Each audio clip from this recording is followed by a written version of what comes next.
আমরা ভাবি কোরআনে হয়তো সবচেয়ে বেশি আলোচনা হয়েছে স্বামী স্ত্রীর সম্পর্ক নিয়ে বা বাবা মার সম্পর্ক নিয়ে, কিন্তু না, কোরআনে সবচেয়ে বেশি আলোচনা হয়েছে বান্দা এবং আল্লাহর সম্পর্ক নিয়ে। কেন জানেন?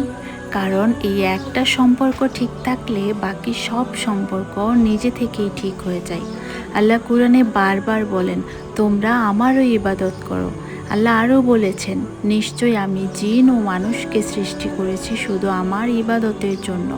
সূরা আদ জারিয়াত। অর্থাৎ মানুষের আসল পরিচয় হলো সে আল্লাহর বান্দা।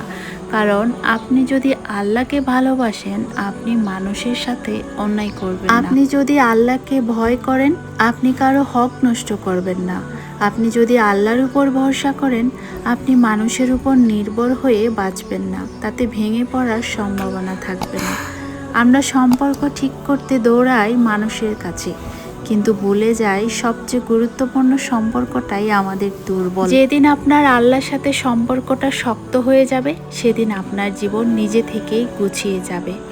তাই নিজেকে প্রশ্ন করুন, আপনি মানুষের সাথে কতটা ভালো আর আল্লাহর সাথে কতটা ভালো, কার সাথে আপনি কতটা যুক্ত আছেন আর কিভাবে আছেন।